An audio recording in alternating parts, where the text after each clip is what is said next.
குற்றாலத்துக்கு போல அவரு அவங்க ஊர்ல அடுத்த வாரம் கொடை வருது, அதுக்கு போய் கொஞ்சம் ஊர்ல அம்மா அப்பா பார்த்து வரலான்னு போனார். அது என்கிட்ட கேட்கக்கூடாது, நீங்க தான் ஊடகவியலாளர் தான் பேசணும்.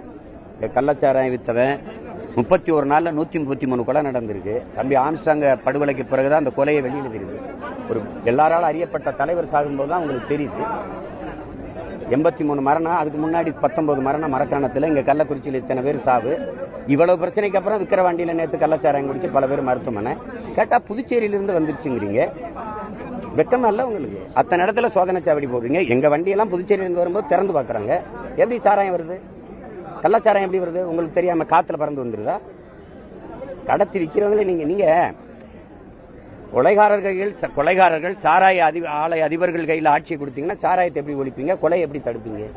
அவங்க மேலையெல்லாம் பாயாத அந்த வழக்கு சட்டம் கைது. ஒரு பேசுறது மேடையில் எதுக்காக துரைமுருகனை கைது செய்து இந்த அரசு? என்னை விட பேசிட்டானா? என் மேல நீங்க பெரிய அதிகாரத்தில் இருக்க பெரிய பவர்ஃபுல் கிங்கு தானே நீங்க. என்னை கைது பண்ணுங்க பாப்போம். என்னை சுத்தி இருக்கு நான் கைது செஞ்சு எனக்கு நெருக்கடி கொடுக்குறது இது ஒரு ஆட்சி முறை. சரி, என்ன எதுக்காக கைது சொல்லுங்க? அவதூறு என்னங்க? அது இருந்த பாட்டுங்க. கள்ளத்தனம் செய்த காதகன் கருணாநிதி, சதிகாரன் கருணாநிதி, சண்டாளன் கருணாநிதினு பாட்டு உங்களுக்கு அனுப்பவா? எழுதினவன் பாடினவனை விட்டுட்டு ஏன் மறுபடியும் எடுத்து பாடினவனை கைது பண்றீங்க? இப்ப நான் பாடுற எம்எல்ஏ பேர் போடு. கள்ளத்தனம் செய்த காதகன் கருணாநிதி, சதிகாரன் கருணாநிதி, சண்டாளன் கருணாநிதி போடு பாப்போம். போட்டு உள்ள வை. நீ புள்ள பூச்சி பிடிச்ச விளையாடு ராஜா. தேலு பாம்பு நட்வாக்கிலே பிடிப்பியா? புலி சிங்கத்தோட முதலியா? முன்னாள் முதல்வர் நீ உங்க அப்பா நீ அதிகாரத்துக்கு வந்தோன்னா புனித பட்டம் கட்ட பாக்குற துரோகி. தமிழ் பேரினத்திற்கு பச்சை துரோகி. யார் தர்க்கம் செய்வா? அதிகாரம் வந்தவொன்னா உங்க அப்பாவுக்கு புனிதர் பட்டம் கட்டிடுவீங்களா? செஞ்ச துரோகம் எல்லாம் மறந்து போயிருமா?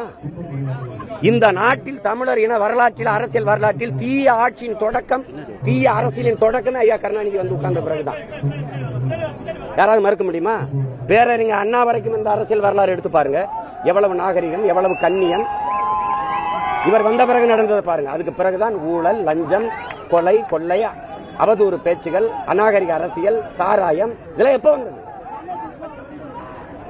முன்னாள் முதல்வரை பேசவே கூடாதா? உங்க கட்சிக்காரங்க, உங்க வாடகை வாய்கள், நீங்கள் எல்லாம் முதலமைச்சரா இருந்த எடப்பாடி பழனிசாமி நீங்க பேசுனதுல, ஐயா ஸ்டாலின் பேசுனதுல இருக்கு, எடுத்து அனுப்பட்டா?